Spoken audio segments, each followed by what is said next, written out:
Okay, everyone, I think we're gonna get our program started. We have some folks here at the Waltham Public Library, and I know we have a bunch of folks on the Zoom call. Thank you so much for participating with this very important program. My name is Sonia Wadman. I'm the Executive Director of the Waltham Land Trust. And just a couple of quick words about the Land Trust. We're Waltham's environmental nonprofit group. We care about nature. We care about land. We care about our future and the future of our world for future generations. So we are kind of like a friends group in that we do programs throughout the year, walks, stewardship events, fundraisers, and some people here have picked up these upcoming event sheets. I printed a lot of them kind of mistakenly, so take some moment with your neighbors. But one cool thing that's happening on Tuesday is we're doing a fundraiser with the Chateau restaurant, which is located just over there, where if you go there anytime during the day on Tuesday, you show them a certificate on your phone, or basically just need to say that you're part of the fundraiser.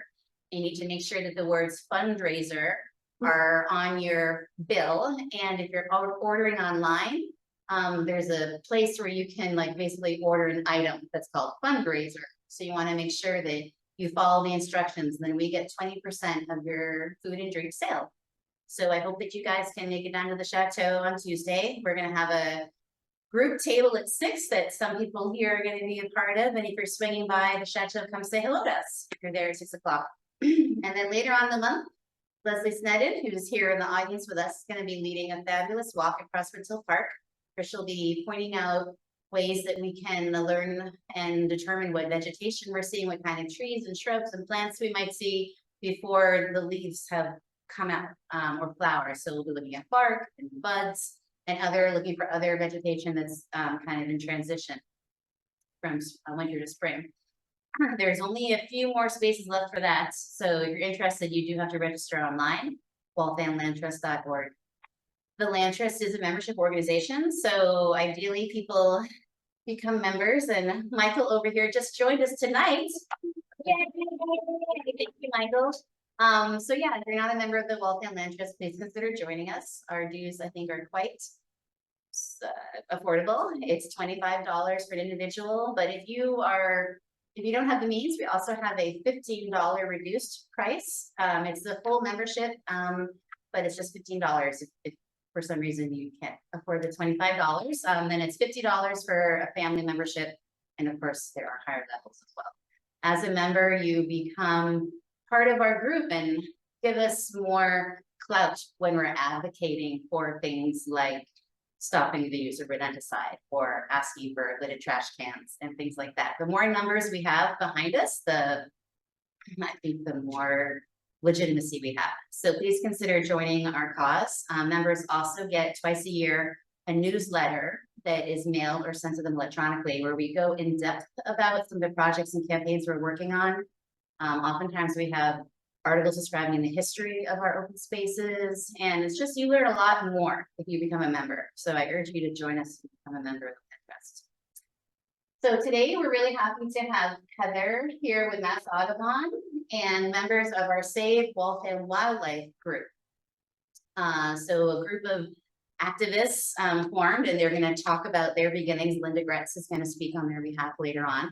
But we're really happy and excited, and I guess folks here, if you need the restroom, it's just outside and back there, so you can find. There's also a water bottle thing where you can get water. If you wouldn't mind putting your phones on mute, we'd appreciate it.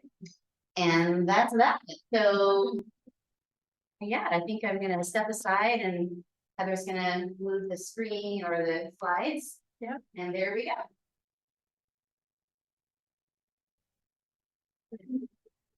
Might have picked the first one on my computer. One of the park.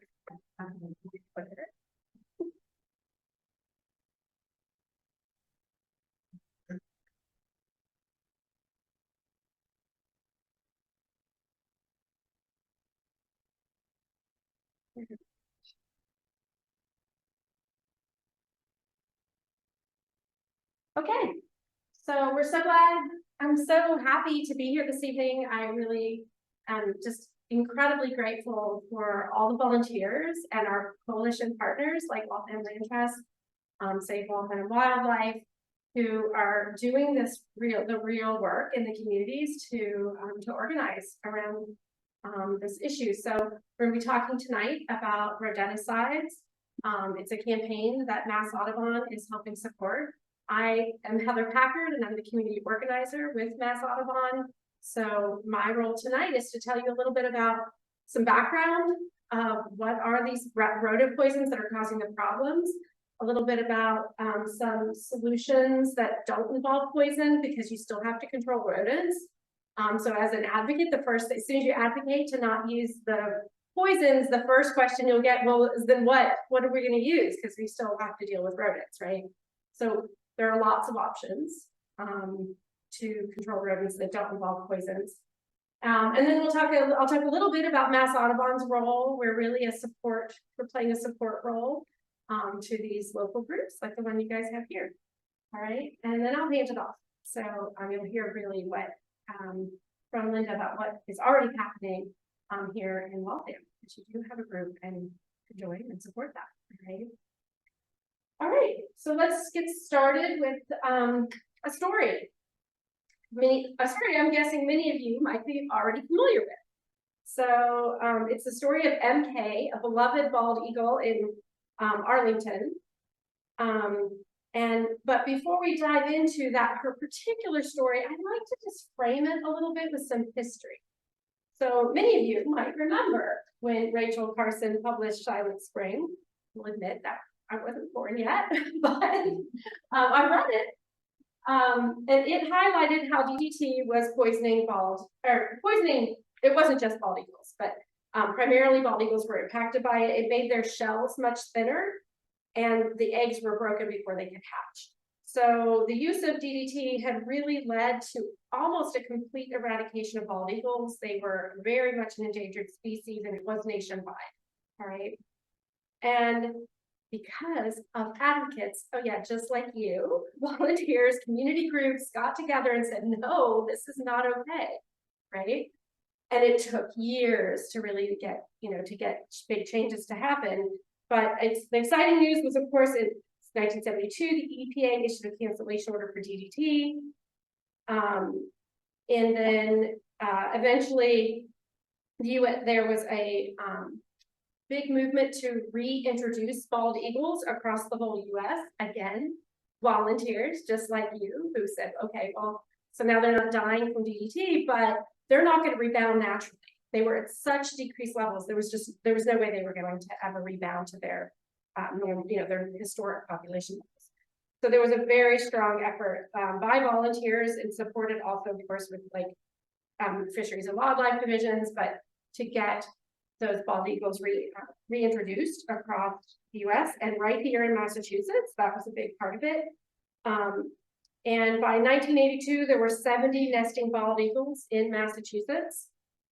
And in 2007, the bald eagles were finally removed from the federal endangered species list. So here we are, 2007, not that long ago, right? And after 35 years of dedicated hours to reintroduce the bald eagles, we're threatening them again with the difficulties, right?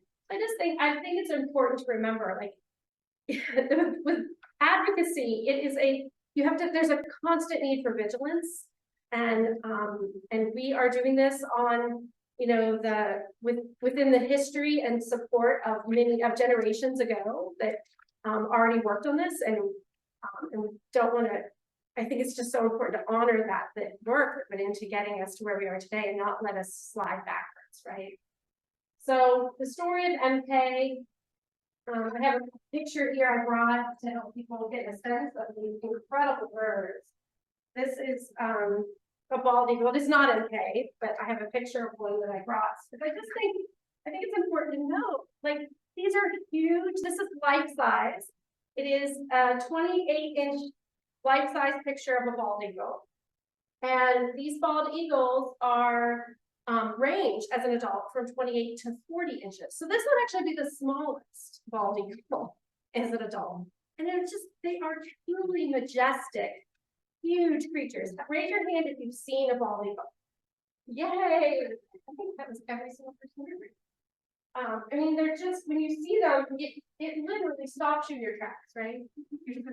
The bald eagle is just so huge. And to think that with these rodent poisons, they're at risk. So this story of MK, I'm sure many of you are familiar with. She was hatched right here in Waltham in 2016. She hunted and spent time all over the Mystic River watershed. She didn't just, she ended up nesting in Arlington, but she flew. Many people saw her in towns all around this area. She eventually mated with KZ and built a nest in Arlington's Mount Pleasant Cemetery. And they had chicks. KZ was actually from Webster. He was hatched there. So these beautiful, majestic bald eagles were really a treasured part of Arlington. And the community took lots of pictures and followed them all the time. And there was a big, bald eagle nests, they're big birds, their nests are huge. They had a huge nest in Arlington. Did any of you see the nest? No. Some of us saw the nest at our home at Mount Peak. Yeah, and they're massive, they're nests too. I mean, they're such huge birds. And so they had chicks in the nest. And so eventually, as we know, the story turns sad, right? And in 2001, one of MK's chicks, who is pictured here on the right, died of rodenticide poisoning in July of 2021. And then in March of 2023, MK herself, the mother, was found on the ground in the cemetery, clearly ill. Some of you have probably read the stories or seen the videos, because the plight of MK really got a lot of news coverage and media attention, which is very sad, but actually it's to the benefit of a movement to have people be aware of these things. So volunteers, though, rushed her to the New England Wildlife Center where they tried, and you can see that's the image here from them on the left, but they were unable to save her. And she also died of rodenticide. So they can do testing. After an animal, any wildlife has died, they can do definitive testing to prove that those particular rodent poisons are in their system. But they know from their symptoms and that they are poisoned with it. Oftentimes, many veterinarians are very aware of it, and not just the wildlife vets.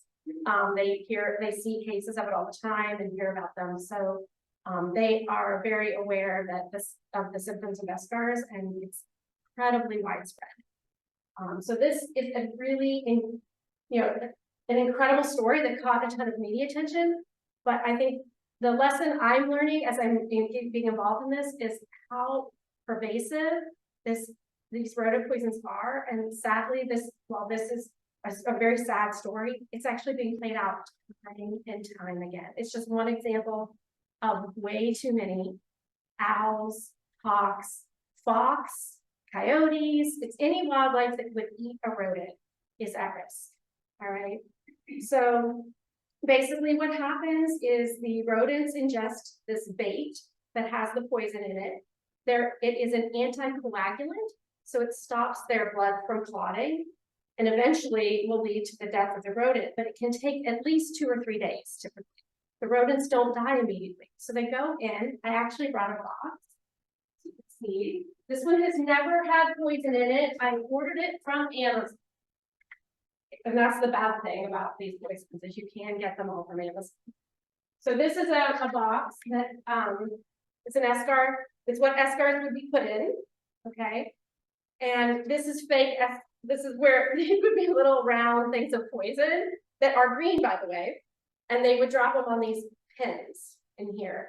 And then the rodents, they close it, and the rodents have holes on either side that they go in. And they literally come in, and it's like a buffet. I mean, it's food, it's bait, it's meant to be tasty. They don't know there's poison in it. They think it's a yummy, oh wow, look, people just fed me yummy food. They set it out in a box with a hole just my size. They want to a buffet. So they eat it. But they sometimes, though, will take chunks of it and like take them out. So there's challenges with one of the reasons why other creatures are getting poisoned isn't always that they eat the rodent. Sometimes they get directly poisoned by eating the bait, especially pets are a little bit known for this. The bait box themselves is supposed to be tamper resistant, and it is, I would say, tamper resistant. It's shut. You have to have a key. I have it inserted, but there's a key here that you push, and the key can be removed completely so that in many of the bait boxes I've seen that this isn't sticking out. They didn't include the key attached to it. So it's heavy duty plastic. It's fairly tamper resistant, but like anything that's plastic, the longer it's sitting out, and many times they get left, they get set out and never touched again. They're never removed. They sit there sometimes for years. And you will find very old bait boxes, and like any plastic, when it sits in this weather and sitting out for months and years, it gets brittle. And most of my towns that I've been working with who have these Save Wildlife chapters, when they do kind of a survey in town to see about bait boxes, they're finding them broken. At least there's always some that are broken because they will get cracked from being brittle.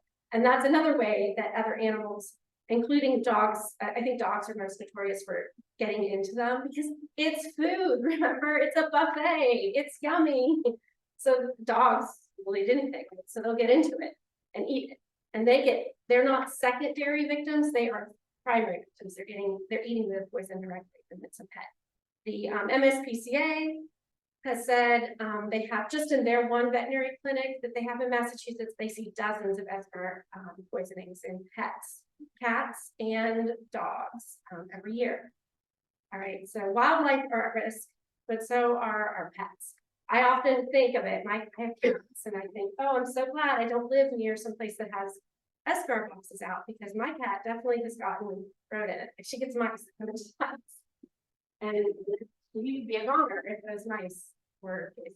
So, we have a lot of concerns for these poisons. And so here's a picture of a bait box. You can see the green, that's what it looks like. And this one, the little wires, a different angle. But they're all pretty similar. Now, the other thing about these is you can put snap traps in them. And so sometimes, most of the time they have poison. You can kind of assume that. I certainly would never touch the ones you find out in about. But occasionally if you don't know, they will have a label on them. I'll show you in a minute a picture of the label.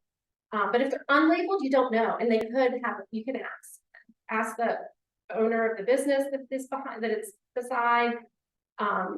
You can try and follow up and find out, what's in that big box, right? Like they're called second generation anticoagulant rodenticides. It's a really huge long mouthful. So the acronym is SGAR, but it is a class of poisons that kills the rodents by preventing their blood from clotting. And so when these other animals eat them, that's what's happening to them. That's what happened to MK. Her blood wasn't clotting. All right. And the thing is with, a lot of people think, oh, well, as long as she didn't get cut, she'll be okay.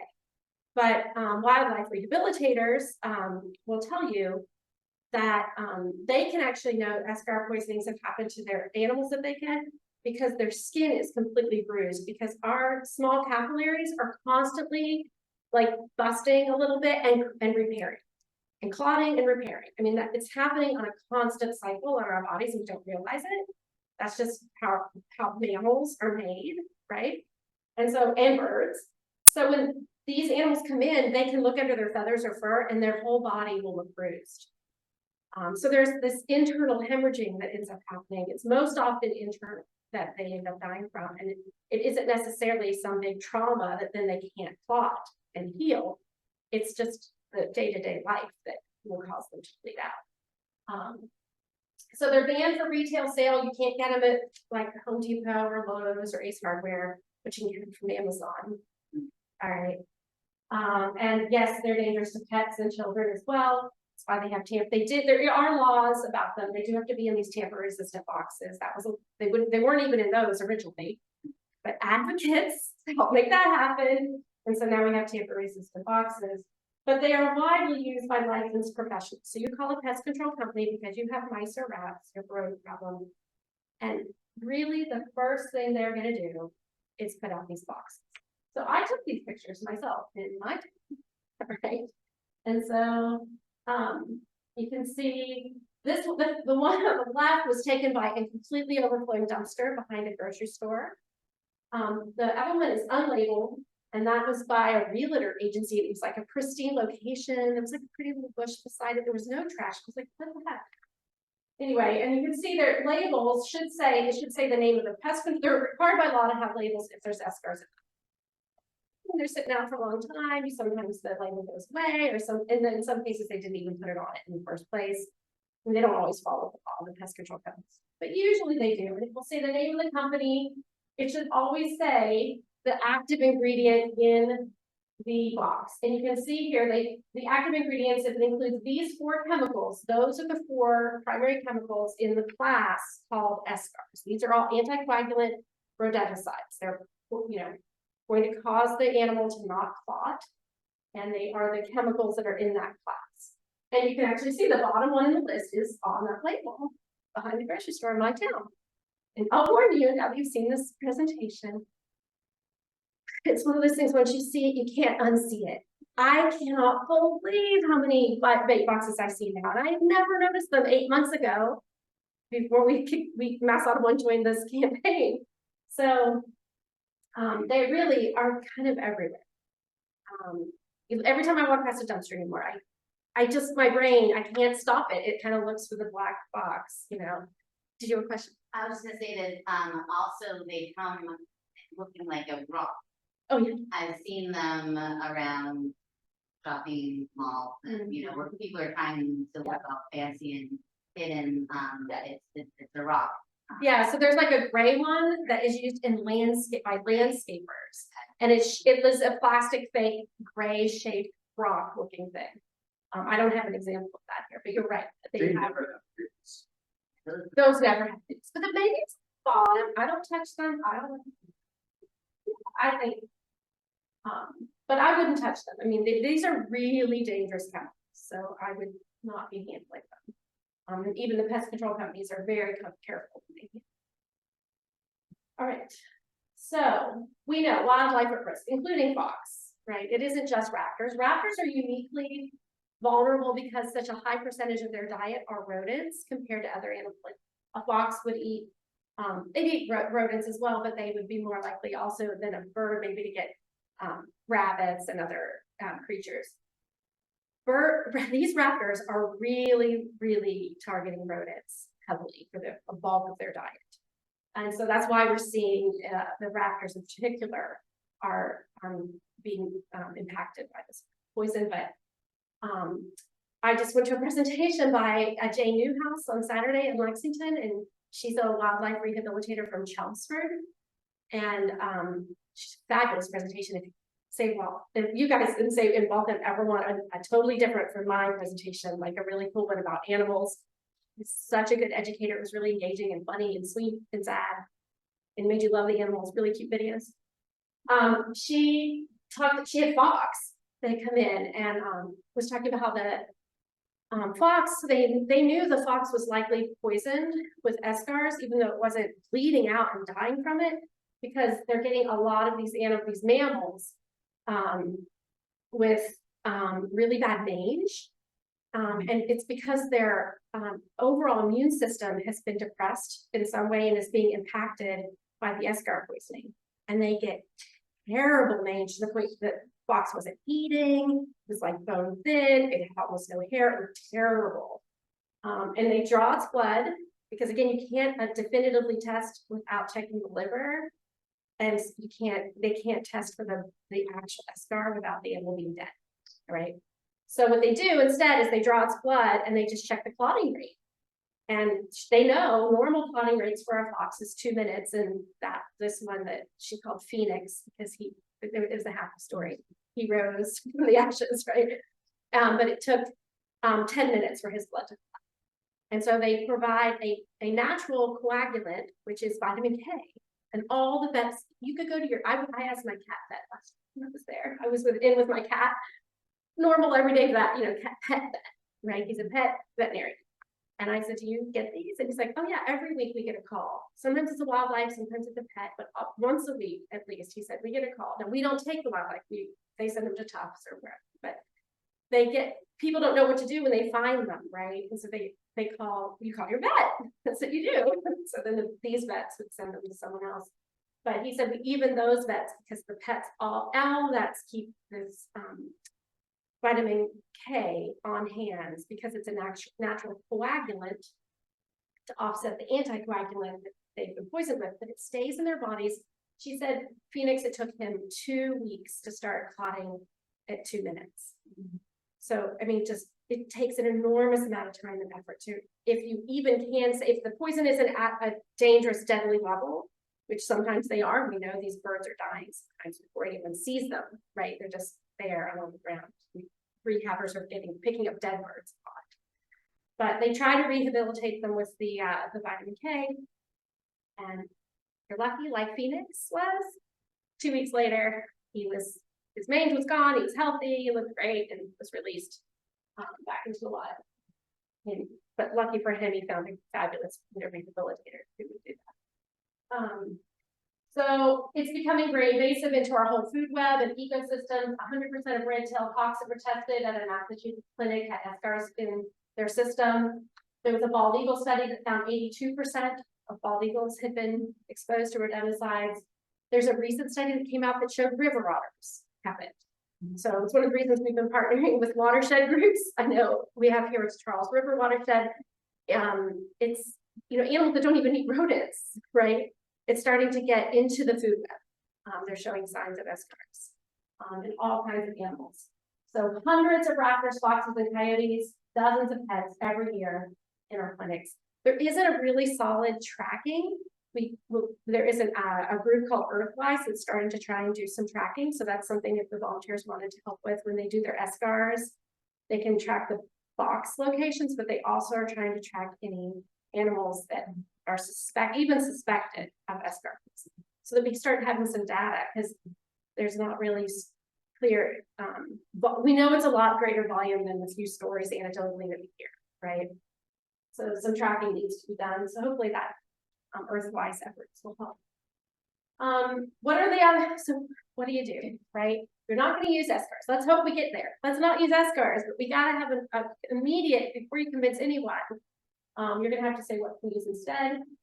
And something really important to note here is that there is literally no empirical data that proves there is a public health necessity for eschars. Eschars, these bait boxes are not a magic bullet. They are still dealing with rodent control. There's a ton of bait boxes here in Waltham. I guarantee it.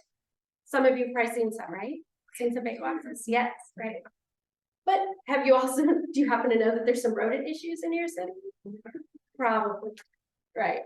So it's, this isn't a magic solution. And so what we talk about is integrated pest management. Now I do make sure I point out it's non-poison, because integrated pest management does include, if you just are like a pest control company who's talking about it, it includes eschars. All right, it's supposed to be the last gasp effort. If you can't get rid of them in all the other ways, you would use poisons. So I always make sure we are clear that we're not advocating for any poisons. We're not substituting one poison for eschars or any of that. We're just saying no poison integrated pest management.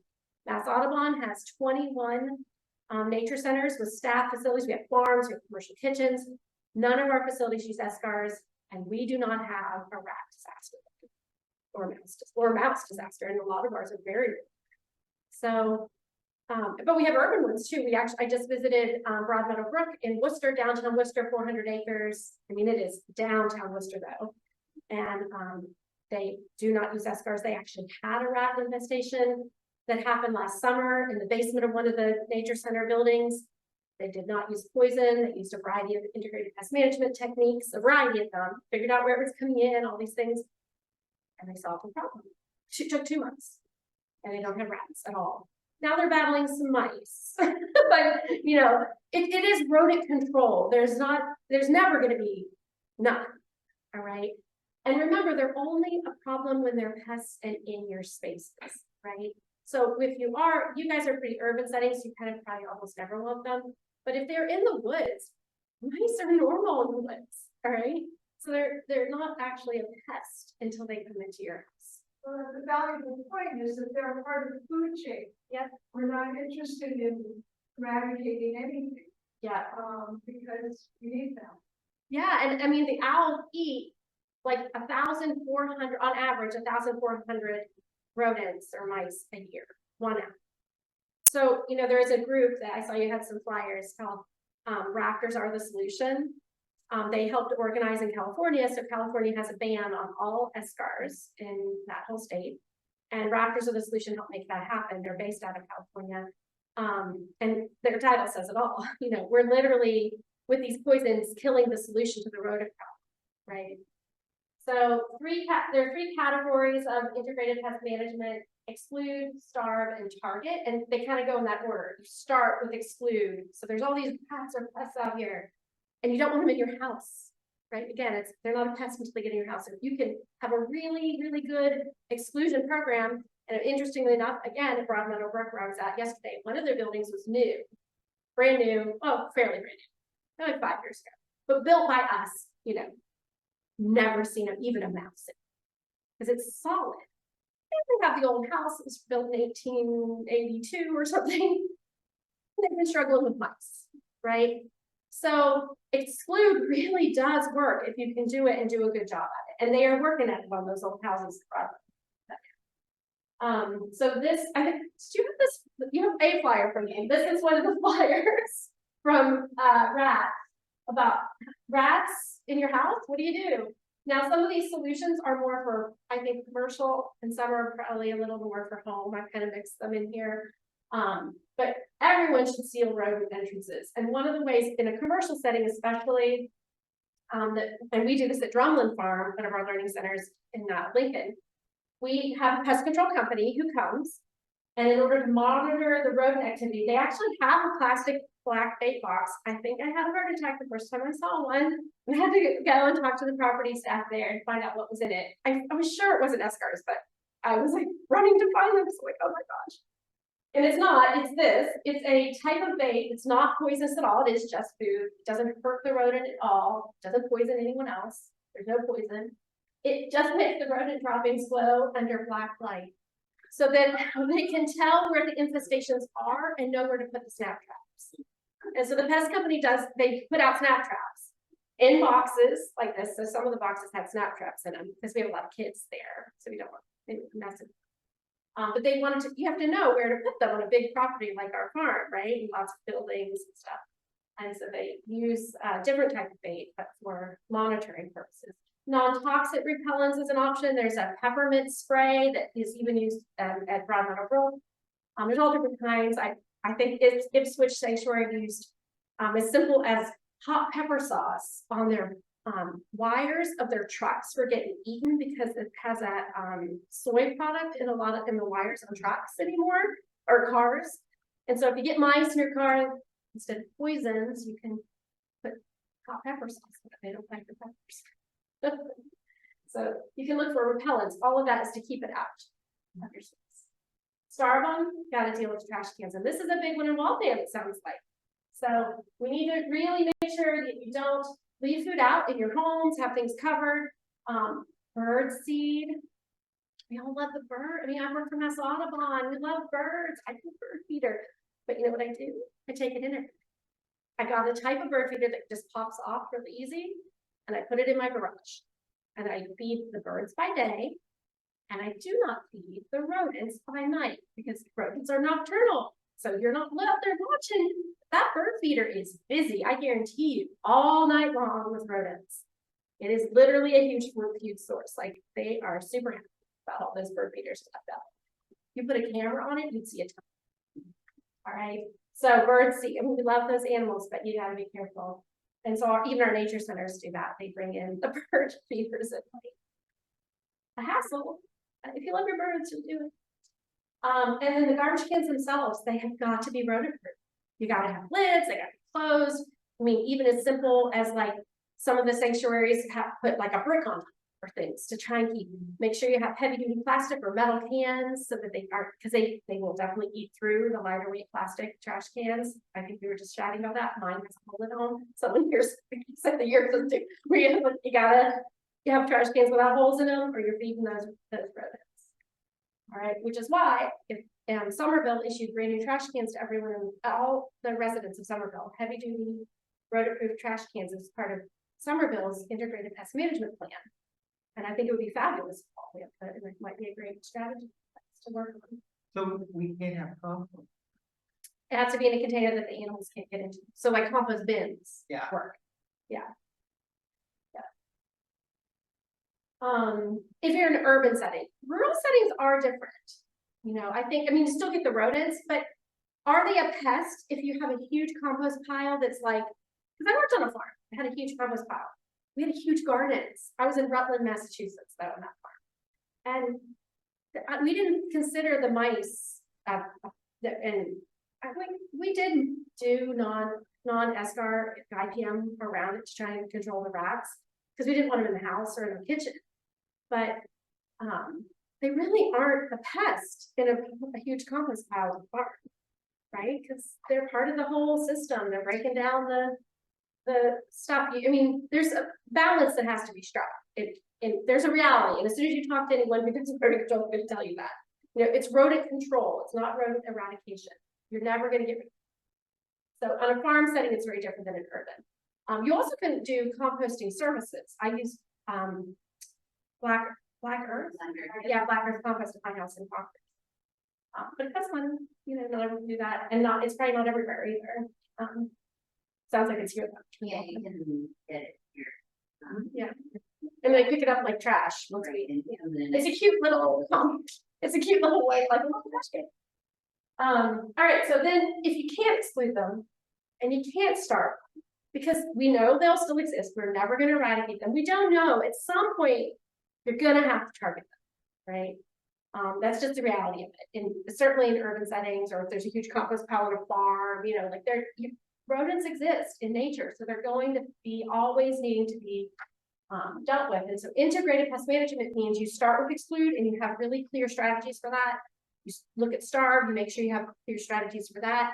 You at this point will have a lot less to deal with. Each time, if you're really working on their strategies, you're going to have less before you get to this level.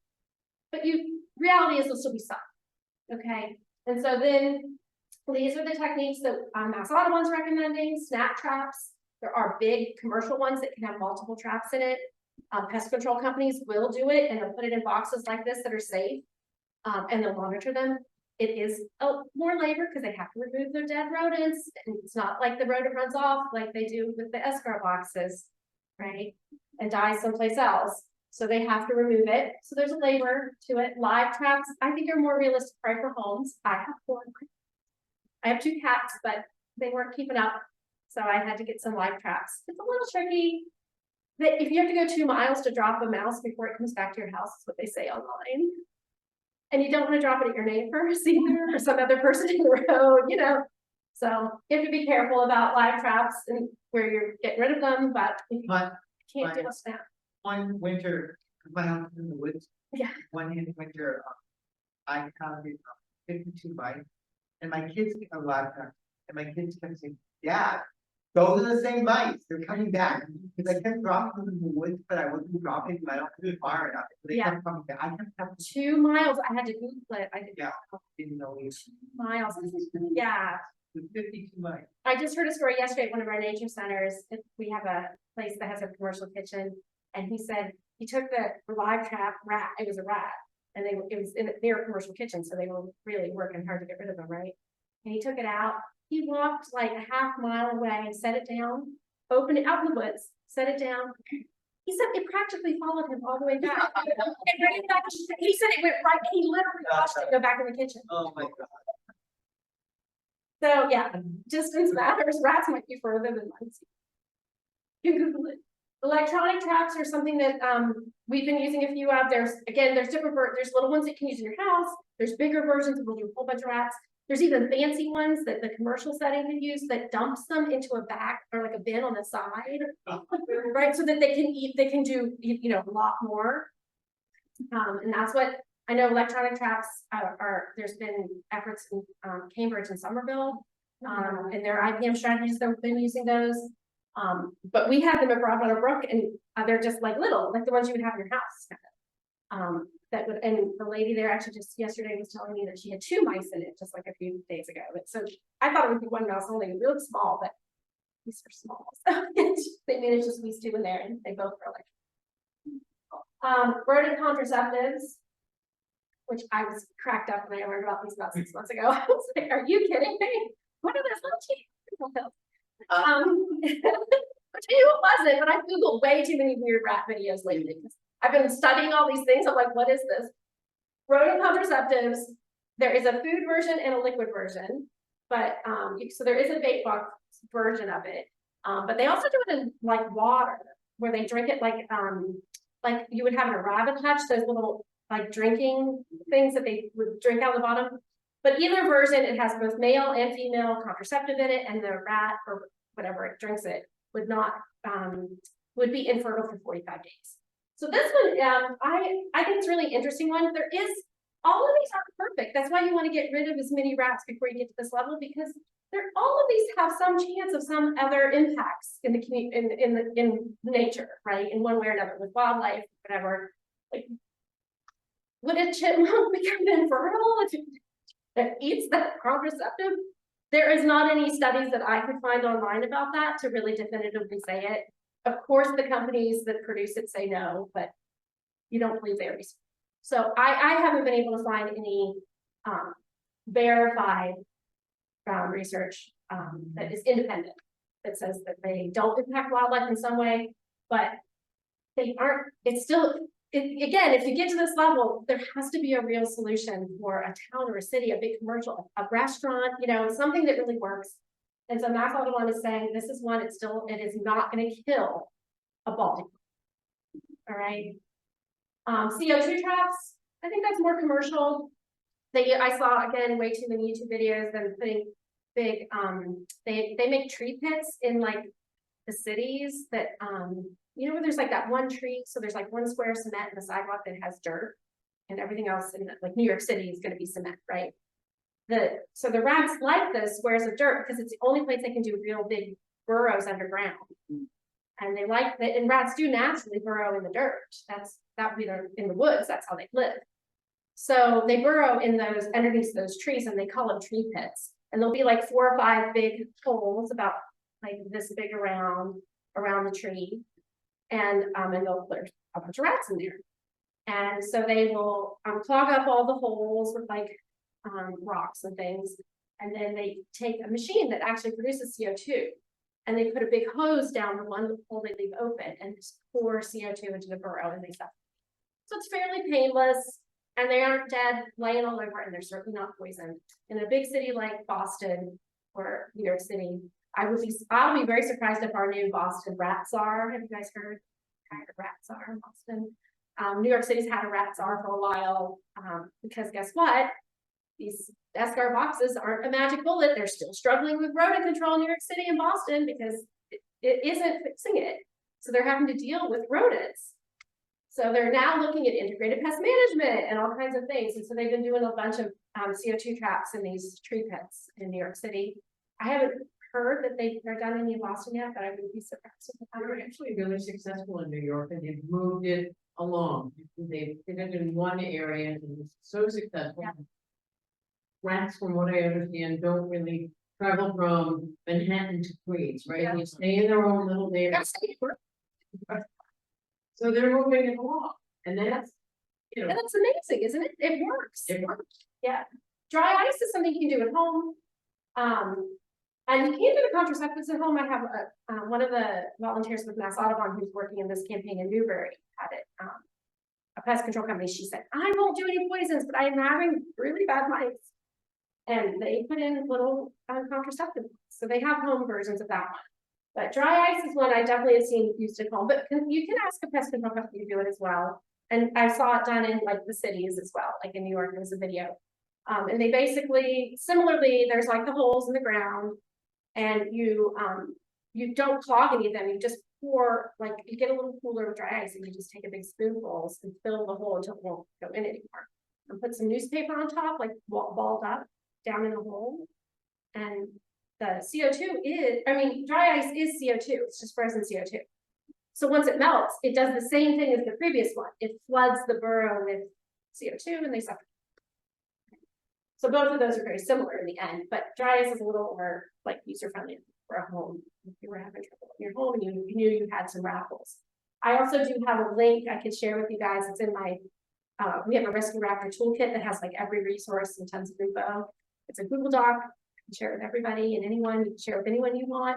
There's no, you share it widely. But I do think there's some, I have some examples of all of these and links so you can kind of get more information about it. Don't use glue traps. They're really horribly inhumane. I know it's like, we're here talking about rodent control, but at the same time, we don't want to torture the rodents. You know, so we don't recommend everything. All right, so our goals, educate property owners. That's exactly what we're doing today. This PowerPoint, I'm more than willing to train anyone who wants to be able to do these kind of speaking gigs. If you're a confident public speaker, I will give you this PowerPoint. Train you. There's actually notes. I'm holding them for each slide of what to say. Although I've done it enough, I'm not looking at them. But I have them all typed up. So doing education, you are our tools for that. Like I can't do every gig across the state. Laura Kiesel from Arlington has been doing them for a decade. Gary Menon with the Raptors of the Solution Group does them. Jane Newhouse I mentioned does them, but they're kind of like the only other three I've really bumped into who are doing them regularly. So I'm trying to train up you, anyone who's like, I'm a confident public speaker. As long as I have a PowerPoint, some notes, I would do it. And you could be the speaker and you can go and talk to the Lions Club, talk to anyone who will listen to you, do programs for the garden clubs, tell them about this issue. The more people who know about it, the better. So I'll be offering some trainings on like how to facilitate this exact PowerPoint. All right. And advocate for local regulations. You do need to think about your own town, what works, but in some towns that's been very effective. They've been able to get bans on all municipal property. And they just did in Newbury. I have a little slide about that. Arlington did it a few years ago. So you can ask them to ban escars completely on municipal property. But you have to push for state legislation if you want to do anything on private property.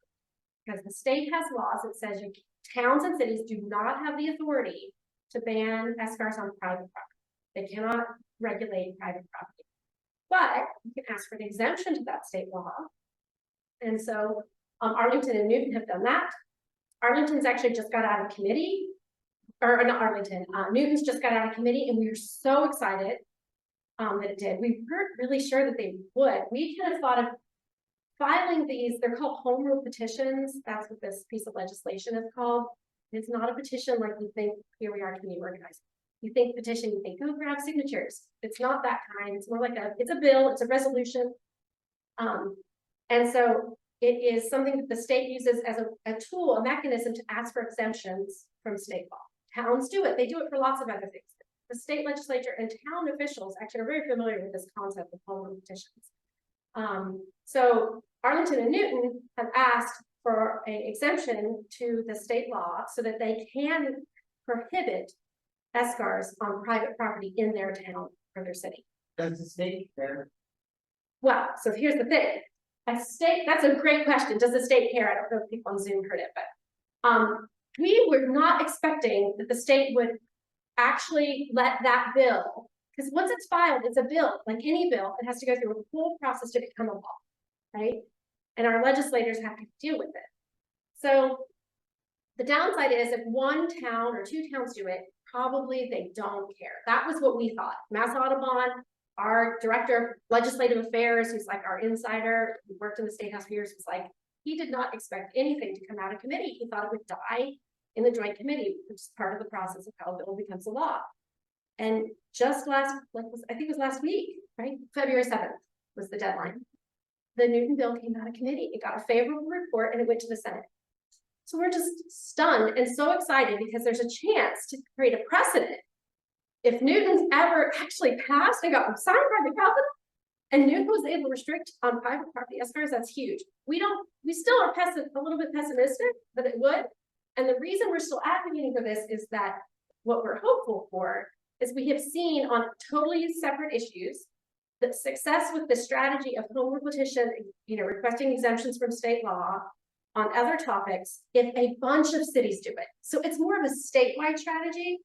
8 to 10 is what Sam Anderson has said he thinks it might take to get the state legislators to say, oh God, we don't want 351 towns and cities. We don't want them all filing, and then we have to have hearings and testimony for the same bill for a bunch of advocates like you, right? They're like, no, we don't want to deal with this. And so we've seen that on other issues, they actually look for a statewide solution before a whole bunch of cities started asking for exemptions. So that's what we're hopeful for, is the more towns and cities who could do it. But every town has to decide, is this a strategy that works in your town with your town and city government? And I can guarantee you there will be towns that will work for it in Massachusetts. I can also guarantee there'll be some towns or city, almost no matter how hard you organize, it might not pass or not for a long time, or you might have to just organize to replace your city government if you want it to pass. Like you're not always going to have allies in city and town government. And so you as a group would make your decision in Waltham, what was the best strategy for your town and city? And I don't think it's possible in Waltham right now that this home rule petition strategy might be the one you jump on first, because of how your town government is leaning. But I think it's something someday we might be able to consider it. And if we haven't already won statewide ban, then hey, you guys could join. But in the meantime, we do have advocacy opportunities that pop up for some. There is one statewide bill. It's called the Hawkins bill. Hawkins, Rev. Hawkins, he filed it, or some people call it the rodenticide bill. But it is also another state legislation. It isn't really. It's not a big. It is kind of doing electronic reporting, so you would know if the pest company put SCARs out. So there's some, and then there's some restrictions on what SCARs can be used in childcare, like school type facilities. So we're going to advocate for it, but it isn't what we're really doing.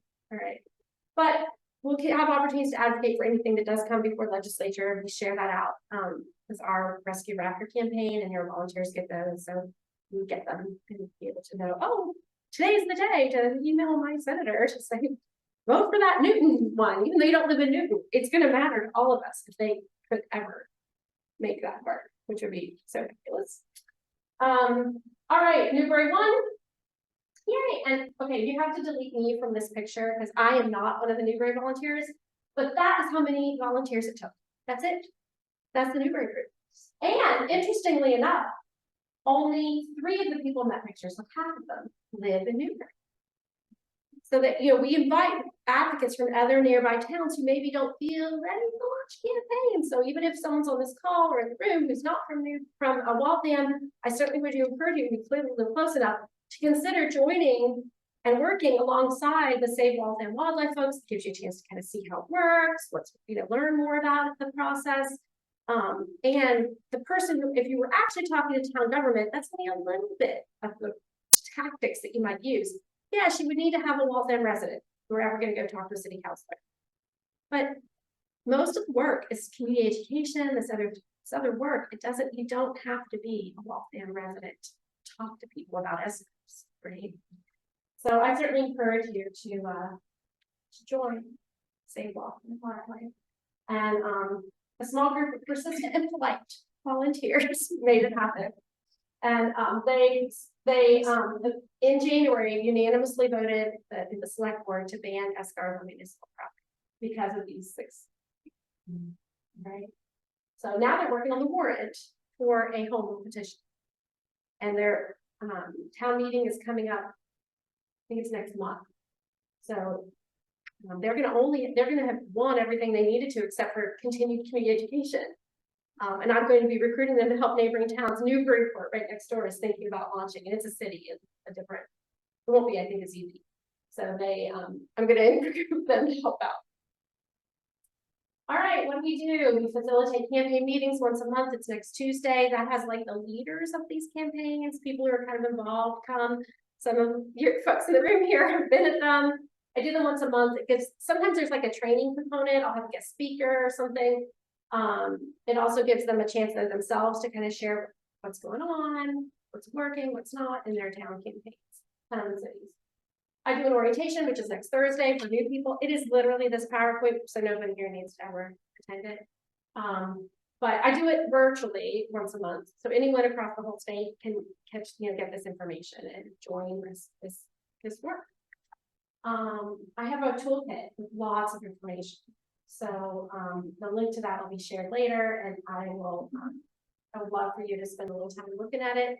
It is literally the basics, like how to start a campaign, recruit 2 friends, like it starts at the beginning, like how to get this going in your own town. Now, luckily here in Waltham, if you're from Waltham, you don't need to do that. We do events, so that's what we're doing. I speak and support the IT at the event. I will continue to help support Save Waltham Wildlife and any group with their volunteer and management and their strategies. And then if you do get a whole group petition, we help with the actual filing of it, like getting that, Sam Anderson, I mentioned, my colleague who is an attorney. He's been part of legislature as a senior legislative aide for years. So he knows how to help towns get the actual legal stuff done after it gets filed, or needs filed. So there's the toolkit. I'm not going to talk about all these table of contents, but you can see there's lots of info. These are all hyperlinks when you go to the Google Docs. You can go just to the part. You're like, how do you write a campaign plan? Put some communication tools. We have social media communication tools and all kinds of things to help you do your work. All right, case studies, all in one place. So I would certainly encourage you to check it out. So this is how you get a campaign started. If you don't live in Waltham, you have a toolkit, you recruit a few people, you do a kickoff for an event like this. You don't need to do one now at Waltham. We just did it. We promoted it, planned it together, and you have your first campaign meeting, which your group will be talking about. It will not be their first because you guys already existed. But many of these groups I'm working with, they're just getting started. I sometimes have lodged with 2 people at a time. All right. But they usually get, and I think I haven't looked recently, but there were 21 people online, plus the folks in the room. So this is typical. I get about 30 people at an event. They usually have, and we'll see how our numbers are today. I encourage you all to come to the next campaign meeting, but typically they get 12 to 15 people who come to their first campaign meeting. And eventually they have 5 or 6 people who are hardcore regulars who organize the meetings and facilitate them. And I should know that Margaret Mead quote. I always want to say it.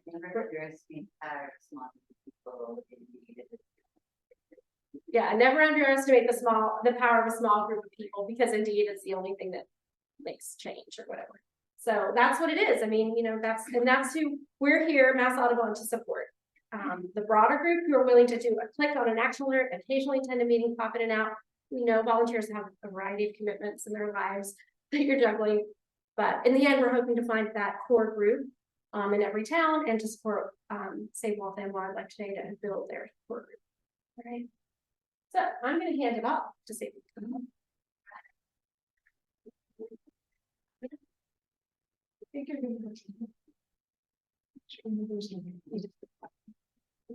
Yeah, that's it. It's gonna be. Thank you, Heather. That's terrific. I made notes. I'm Linda Gretz with Save Waltham Wildlife. To tell you just a little bit about what we've done so far and how we came together. What inspired our small group to form really was Waltham Wildlife, some of which you see pictured here. All of these animals were photographed in Waltham, and we have more wildlife than this.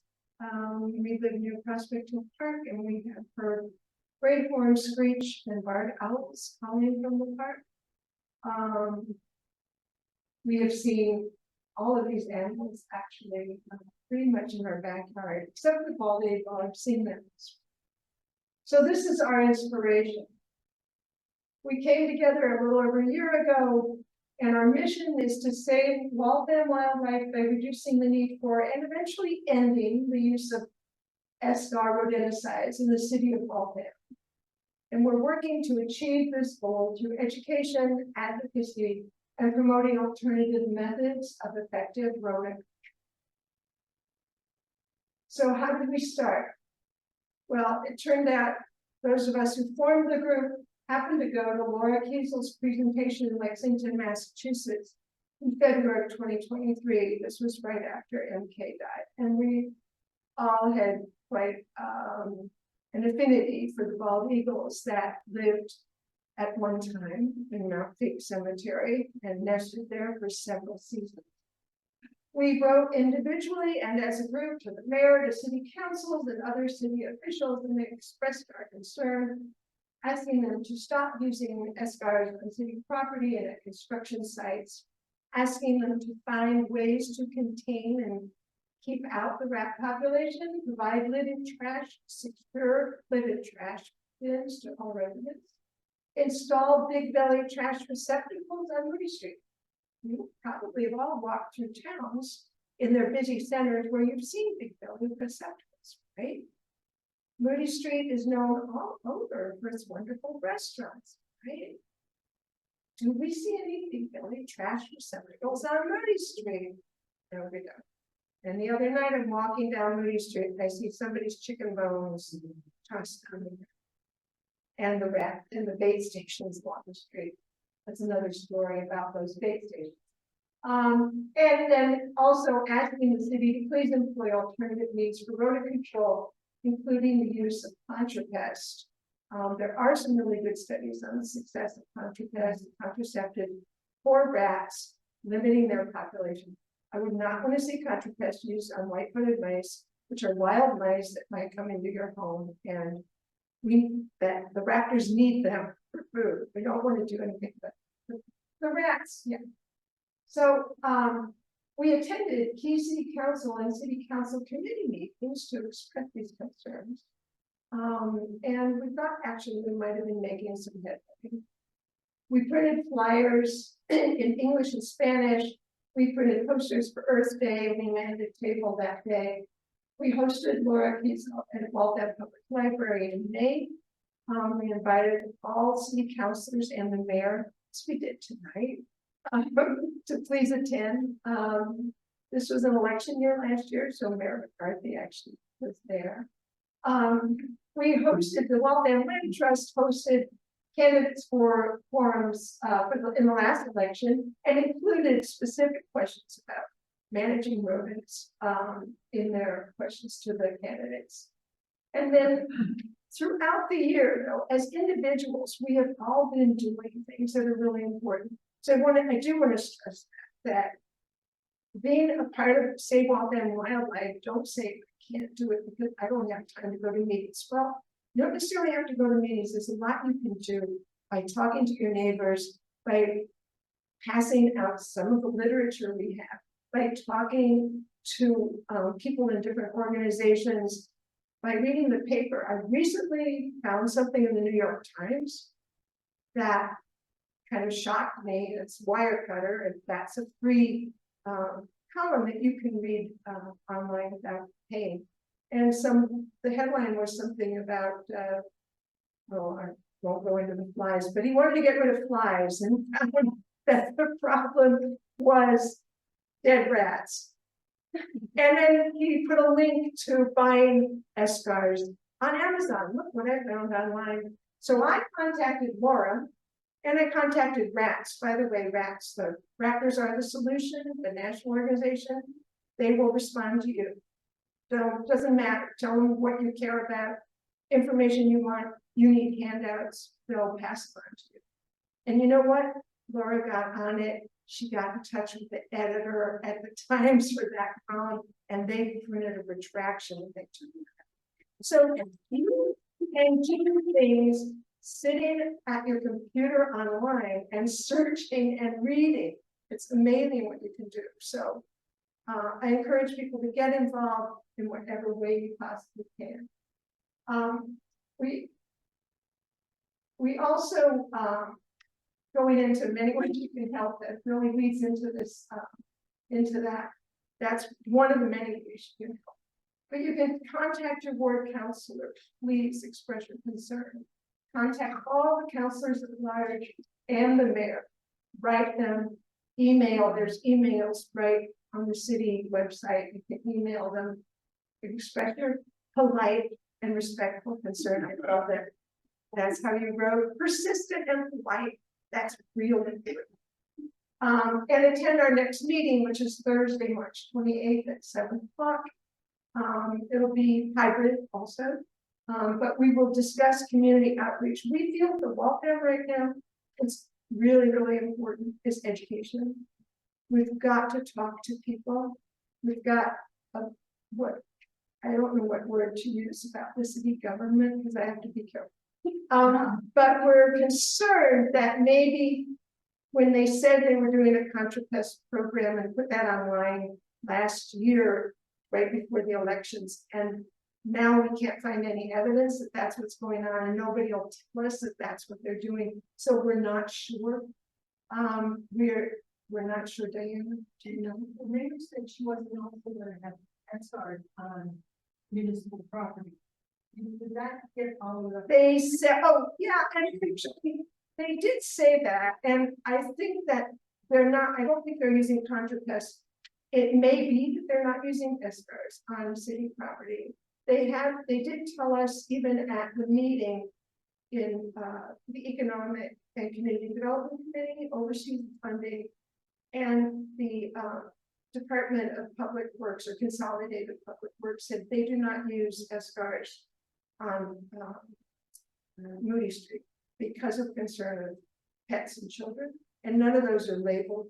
And also in libraries and schools, I think for the schools, actually, there's a state mandate. The state mandates that you have to have an integrated pest management plan for schools. So that's the city just doing what the state is suggesting. So they're not using poisons, that's true.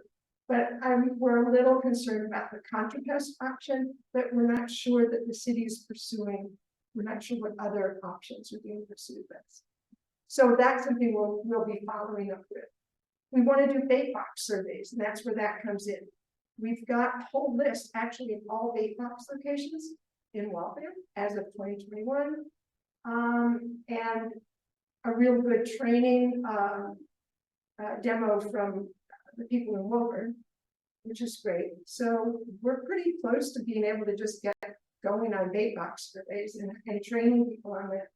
There are just many effective actions. So I hope those of you who are here and haven't signed up yet, and those of you who are listening, email savewaltham@gmail.com and we'll get